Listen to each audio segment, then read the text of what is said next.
Hey interwebs, welcome back. Moralgamer and Moralgamer.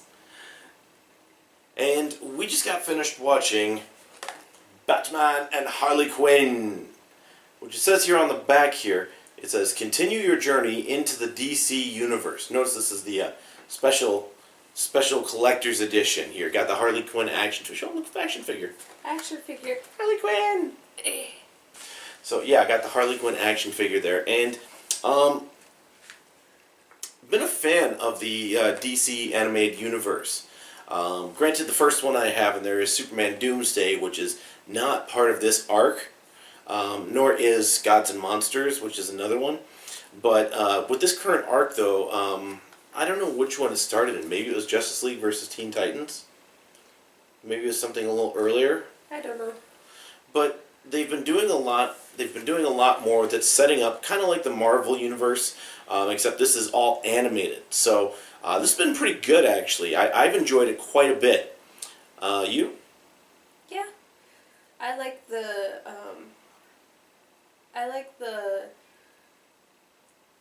What's the one you just mentioned?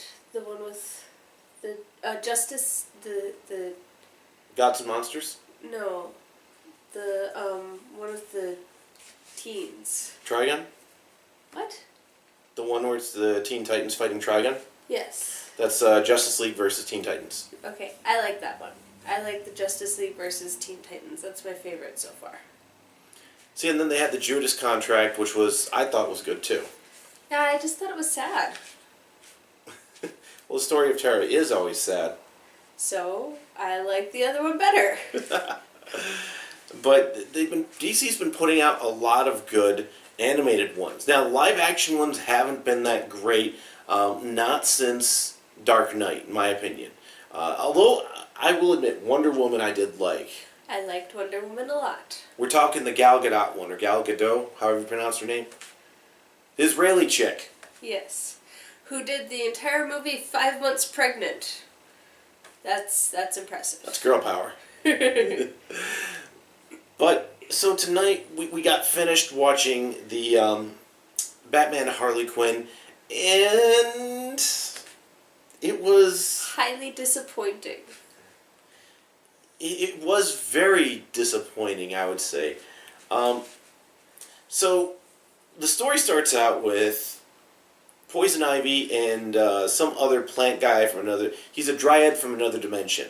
I don't know all of the characters because I'm not as enriched in the comic books, but he's a dryad from another dimension. He's alternate universe Swamp Thing, basically.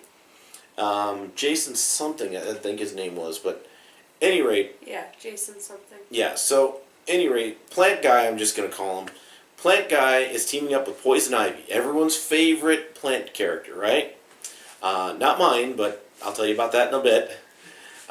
Teaming up with Poison Ivy, and they're going to take over the world and turn everything into plants. And how are they going to do it? They're going to use the super secret technique that turned Alex Holland into a hero. You'll hear about that in a bit. Yeah, and they're going to synthesize it and turn it into a viral weapon of mass destruction and send it across the entire world and turn the entire world into plant people. Theoretically. Theoretically. And so that's their whole plan. Now, Batman and it's Dick Grayson as Nightwing at this point, decide that they're going to try any leads they can to figure out where Ivy is hiding out and how to get a hold of her and stuff like that and track her down. So, as the title suggests, guess who they bring in? Ta-da-da-da! Harley Quinn. Just not the action figure. So, yep, they bring in Harley Quinn, and Harley Quinn is trying not to be a criminal. So this is kind of her reformation years, where she's trying to be, she's not even trying to be a hero, she's just trying to live.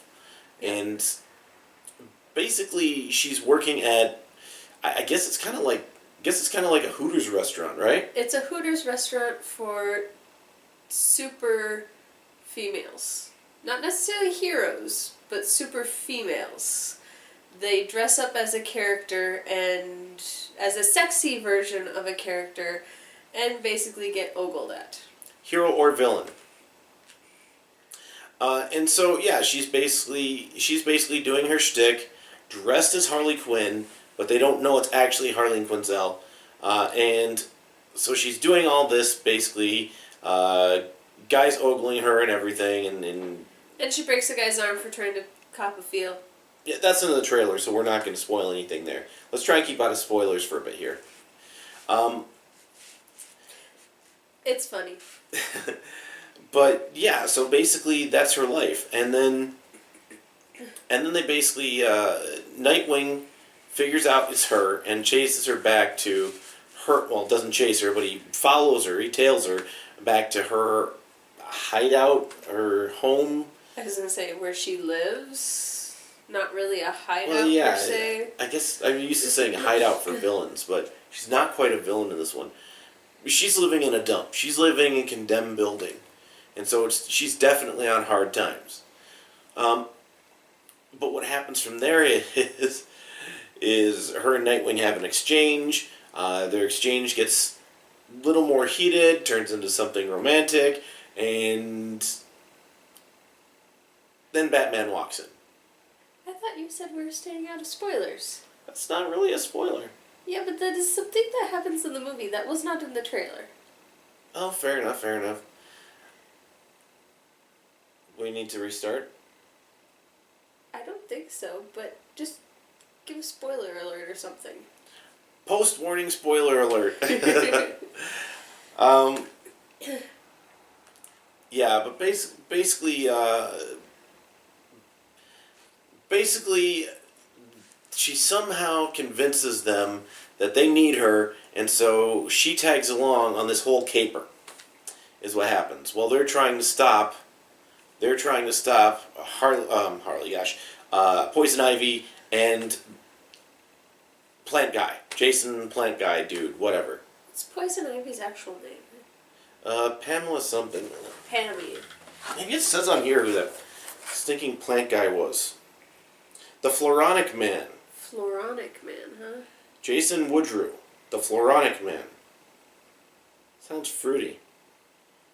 Flora? I am the Flora. Floronic Man.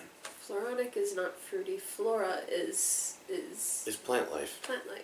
Yeah, you flora and fauna. Fauna, not fauna. Fauna. It was flora and fauna in the Addams Family, okay? No, it was flora and fauna in the Addams Family. We can check later, but I'm right. I know I We am. will have to check later. And you'll have to go online and say I was right. Yeah. Any rate, so the Floronic Man basically, and Poison Ivy basically, elude them after using. It was Star Labs to begin with. I didn't realize it was Star Labs. Yeah, Star Labs, which that's what confused me because they're in Arrow City. Yeah. They're in the city of the Green Arrow. No wait, Star Labs. No, Star Labs is Central City, but then they end up in Bloodhaven, which Bloodhaven is the Green Arrow's domain. But they start out in the Flash's domain, and none of those characters are somehow available to help Batman out. Yeah, no. Go figure. And somehow Batman appears in Star Labs. Yeah, somehow it's Batman, but the whole setup was kind of like, huh. And it's like, okay, is this supposed to be a standalone, or does this really take place in the other universe? Because there's so many different things. I mean, like I said, there was that romantic encounter with Nightwing and Harley, and if this is in the same universe, at what point does Batman threaten to tell Corey, aka Starfire? Yeah, I was gonna say, but he's not.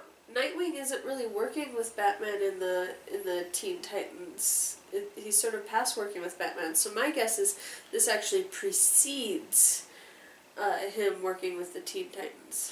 But then again, though, they also make a reference to an event that took place during the Teen Titans arc, where Batman helped them take down the League of Assassins, which is something that Batman did with Damian Wayne, and that was another movie we saw, and that was actually I think Damian wanted to ditch the Teen Titans for that one, But if that one was before it, that would also make sense. But even then, Nightwing, Dick Grayson is Nightwing at this point, and if you watch Teen Titans Judas Contract, they show you that him and Starfire had a thing when he was still Robin. But they weren't always together when he was Robin. Okay, so you make the point they could be on again, off again. Yeah. So there's definitely some questions on the timeline. Now, I would kind of like to know what the timeline is, but that's not going to be fully the problem with this movie. No, that's really minimal. Yeah, so we go further in the movie, and okay, so after they find who's helping the professor that's helping Ivy and the Floronic Man with the super serum, basically, Ivy and the Floronic Man manage to escape. I mean, it's typical second act. Villains escape. They're going off to the next area. Yep. So after this, they meet up in Swamp Thing's house. Oh, you missed Harley Quinn's rock concert. Well, okay, so this is the Bloodhaven scene. This is why it didn't make sense to me. They find this place in Bloodhaven where they get some information, and in order for them to get information, Harley Quinn has to put on a little rock concert, which is, it seemed out of place in the movie for me.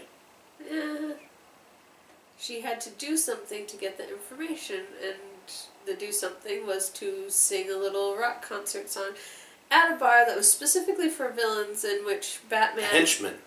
Oh, henchmen, fine. Henchmen, in which Batman and Dick Grayson are sitting there listening to this the whole time, and you can guess that a brawl, of course, breaks out before they leave. Which was amusing. Yeah, so there's not much spoiler there, but basically at that point they figure out where they need to go. That was how they figured out. Where the professor was. Yeah, that's how they figured out where the professor was to get him. So they went to Bloodhaven, Arrow's domain. Then, they came from Flash's domain, went to Arrow's domain. None of this takes place in Gotham. Go figure. Yeah, no. So, yeah, then after that, after Ivy and Floronic Man managed to... I just can't get over saying Floronic Man. It sounds weird to me. Sounds moronic. Moronic. Well, it's kind of like in Mega Man. They had the flower guy, and it's like you can't take someone who's supposed to be the strong villain, but they're called floral. Seriously, I don't equate flowers with villains, unless this is Alice in Wonderland. So they meet up in Swamp Thing's domain. Alex Holland. Now, me personally, I am a Swamp Thing fan. I watched the crappy show from beginning to end in the 80s. Mm-hmm. I would still watch it today. Yeah, he would. I've seen the movies. Justice League Dark, I only watched it for Swamp Thing. True. And Swamp Thing was vastly underused in that movie. He had one epic fight, and that was it, basically. It is mentioned in this, though, actually. The Swamp Thing fight? The Swamp Thing fight is mentioned in this. Oh, yeah, so this by isn't that Floronic Man says he stole these yams that have special teleporting properties. It's not really explained. From Swamp Thing while he was temporarily deceased. Yeah, okay, that's what gets me too. Since you bring up the yams, see, how are we going to get from here to over there? Let's hallucinate with these yams. That just The yams apparently made you one with the flora, so you could use the flora itself as a way of sort of teleporting from one area of flora to another area of flora. You had to concentrate. But if Ivy is already flora, Ivy's kind of hybrid, they say. Yes, but it made him one with the other flora. It was some sort of special thing that they really didn't explain well. No. But it does actually have origin in a lot of stories using dryads. Say that dryads had the power to use plants to teleport. It's not an uncommon theme in stories that have dryads in them. So it's not completely unheard of. See, DC, she's helping. She's helping your viewers understand. So, the conclusion of the movie ends in Swamp Thing's domain. Major spoiler alert. No, I thought they mentioned Swamp Thing on the box. Swamp Thing is mentioned on the box, isn't he? No. No. No, he is not. Well, at any rate, the major conclusion ends in Swamp Thing's domain. Okay? And the whole conclusion is this fight that starts out, and it's like, okay, you're in a swamp, you've got two people who control nature, they control plants. You're pretty much screwed, is what I'm thinking. Yeah, pretty much. And they pretty much get their butts handed to them. And then Swamp Thing appears. And Swamp Thing's gone.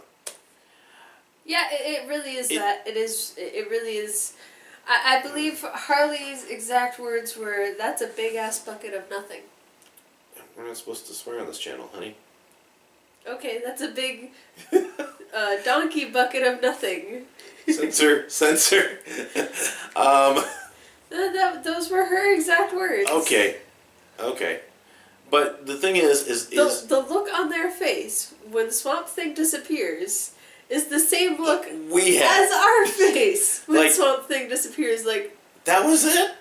what? Like, but when they were bringing him in, it looked like something out of a Miyazaki film. Yeah, the reptiles leave the water, glowing bugs come in, light from the moon shines through the trees. It's kind of like sparkling on the water surface and slowly rises up from the depths and all theatrical and beautiful, and the music changes and everything. Just think like the forest god in Princess Mononoke. And then it's nothing. Yeah. It's nothing. Nothing. Absolutely nothing. It's absurd. We waited the whole movie for Swamp Thing, and he doesn't do anything. No, he's like, oh my gosh, you are not doing the right thing. It is not my place to judge. And then he like, I'm going to go commune with trees again. And then he sinks back into the ground. Oh my gosh. Like, seriously. So, and Swamp Thing, by the way, is the climax of the movie. Yeah. Swamp Thing's whole bucket of nothing is the climax of the movie. Because the movie ends like 3 minutes later. Not even. And it's not even a good ending. It's not even, let's go figure out a new strategy and kick this guy's butt. No. Don't say it. What? No spoiler on this one. Oh, come on. Okay. It was a lame ending. Let's leave it at that. Oh. But even the ending, that doesn't actually, they come up with this sort of new plan, but then it just ends. They don't even show them carrying it out. Yeah. They don't do anything. It just ends. And then the after-movie scenes... They do two after-movie scenes. Two of them. One is like a whole 10 seconds long, which is slightly amusing, but in no way makes up for the lack of ending. But it shows you the after effect of the plan. So you see the after effect of it, but you don't see the execution. Actually, yeah, no. And then there's another longer one of a Harley Quinn and supposedly probably what she's doing after the whole movie ends and the whole deal is over or whatever. And the whole Harley Quinn thing afterwards is like, you wait for the end of the credits. It's like if you saw this in the movie, this is why you'd sit through the credits. Yeah. But viewing this, having bought the Blu-ray, viewing this now is like, okay. It's highly disappointing. It was very disappointing. And very anticlimactic. I mean, there were funny bits and stuff throughout the movie. It had a decent pace. It wasn't horribly boring or drawn out. It was and there were amusing parts here and there. Each segment had its own amusing parts. And then it just ends. It just Like, totally flat, not amusing, nothing. It just ends. Harley's like, "Hey boys, I got a plan," and it ends. Yeah. Literally, That's it. That's it. I mean, literally, that's it. Not, this is how we're going to carry out. This is, no. Hey boys, let's try this. And then the screen goes black. And credits roll. Like, that is it. Totally not enough. Totally, just why did you do this, WB? And this was a whole, like, 30 seconds after the whole Swamp Thing debacle. So it's two debacles right on top of each other. The thing is if you look at the movie, it starts out strong. It starts out, the animation style too, by the way, reminded me of the old Batman from the 90s series. A lot cleaner because, we have better technology now. Yeah. But it reminded me of that. Actually, it reminded me more of Batman Beyond. It was sort of a combination between those two. Like, almost like a stepping stone between those two. Yeah. It didn't quite have the smoothness of Batman Beyond, but it wasn't as rough as the old Batman series. It did have Kevin Conroy. He's Batman. Okay. He's been Batman since I was a child. He is Batman. He will die, and on his headstone, they will put the bat symbol. That is, Kevin Conroy is Batman. I'm done. It's so lame. The ending is so lame. It's like they decided, oh, we need to end the movie, like, now. And then they just stop animating. No, it's like someone said, I've got writer's block. Well, you've got 10 minutes to throw an ending together. It's worse than that. 2 minutes to throw an ending together. Yeah, no, it's like, well, I got writer's block. Oh no, what am I gonna do? Oh, it's okay, we're ending right now. That's more what it's like. It's not even an ending. It's just like, oh, we're just gonna chop it right here. Or maybe the ending was meant to some type of joke. I don't know. And it's just, maybe the ending was supposed to be a joke. Maybe it's, who knows. Bottom line is that the ending is the worst part. So anticlimactic, so just bad. Rent it. Yeah, don't buy it. Not this one. Don't buy it. Rent it. Unless you want the lovely Harley Quinn figurine here, or you're buying it to keep it unopened for future posterity. I don't know. For just collector's purpose. But don't bother otherwise. Just don't. No. I would say no. It's not even that good of a Harley Quinn action figure.